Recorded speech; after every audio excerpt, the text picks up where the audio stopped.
Hello again. You may have watched Russell T Davies's Channel 4 series It's a Sin, which finished recently. I mentioned a month or so ago that we've been watching it. Don't worry if you haven't, but you're planning to catch up, because there won't be any spoilers here.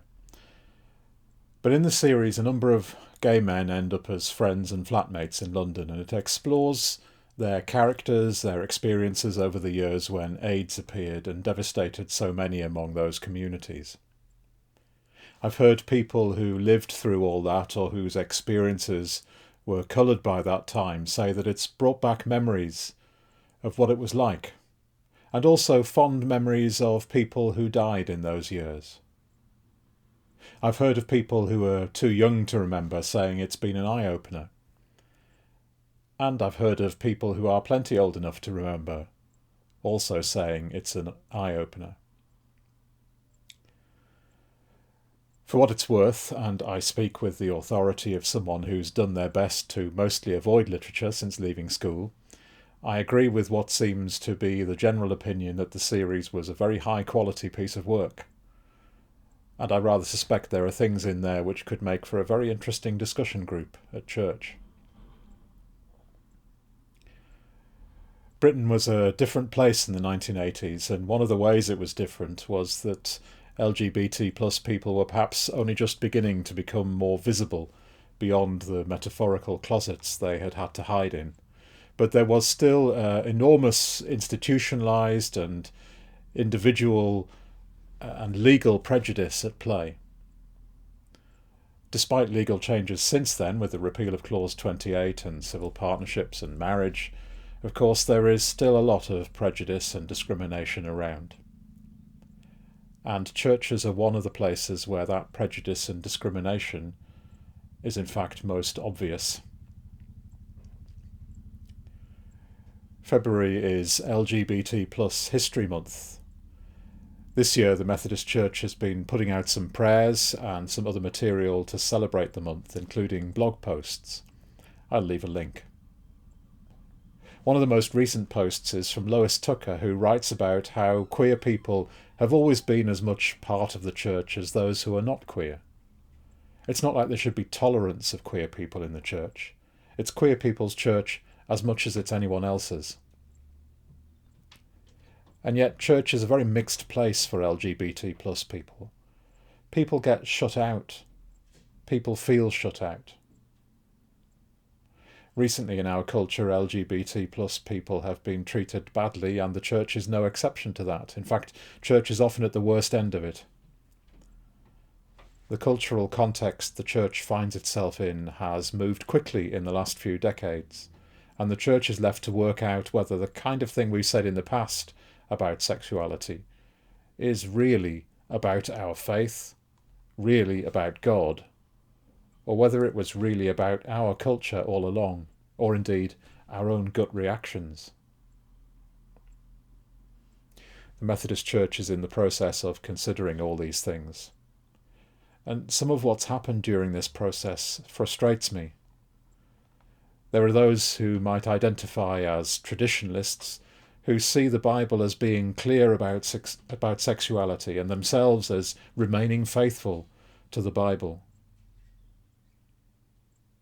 But of all the things you can say about this situation, one thing you can't say, with much evidence to back it up, is that the Bible is clear. The Bible is a long way from clear. I'm afraid at this point I'm going to fail to resist the temptation to quote a resource which was written with the aim of steering the Methodist Church in a particular direction on all this. It says, "The Bible is clear in its teaching on marriage." Some would argue against this view, perhaps pointing out that the Bible records instances of polygamy among its greatest figures, such as David and Solomon. Such views confuse the descriptive passages of the Bible with prescriptive texts. Well, I don't think you can claim that the Bible is clear, and then immediately go on to point out where you think those who disagree with you have got confused about what the Bible says. Surely, if it was that clear, there would be no confusion. Most of the biblical texts which have been claimed to be about homosexuality seem to be probably about, more specifically, either the practice of temple prostitution or about exploitation and abuse, especially of guests. Even the famous story of Sodom and Gomorrah is a story about a failure to be hospitable. If it's anything to do with sex and sexuality, then it's about rape rather than about homosexuality. Such an extreme lack of hospitality involved, in this case, sexual behaviour, but it was not only that. In the book of Ezekiel, for example, it's explained to us that Sodom's sin was about pride and about having plenty to eat and an easy, luxurious life while neglecting to help the poor and needy. And then, hidden in the contexts of biblical texts, are suggestions of more acceptance than is sometimes understood. The centurion and his boy in Matthew 8 or especially Luke 7. Jonathan, who loved David and made a covenant with him, and whose soul was bound to David's soul, and whose love was greater than the love of any woman.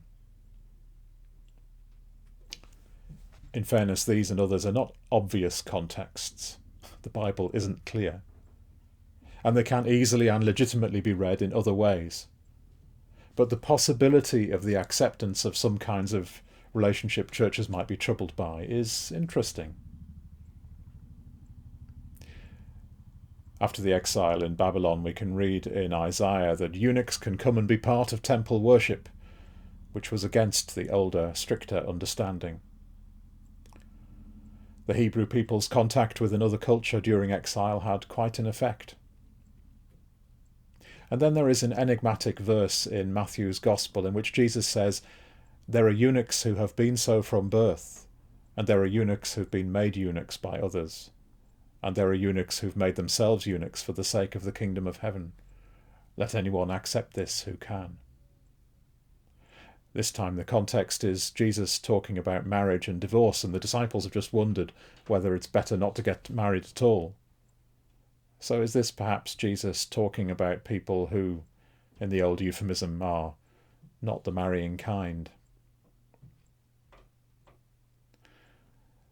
We have good reason to be grateful to LGBT plus people in the church who, as Lois Tucker says, have built the church as much as anyone else has built the church. Things are no longer quite as hidden as they were, but the shame that's gone around with AIDS and the legal repression and cultural repression and spiritual repression and hatred of a whole group of people just for who they are is still playing itself out. LGBT plus people can be surprised that so many people who lived through the 1980s could be ignorant of all that happened then. But so much was hidden or deliberately not seen. So many people have felt they've had to hide if they want to be part of church. That's a travesty, when such a big part of what Jesus did was to hunt out the shamed people at the edge of society and draw them back into the centre of things.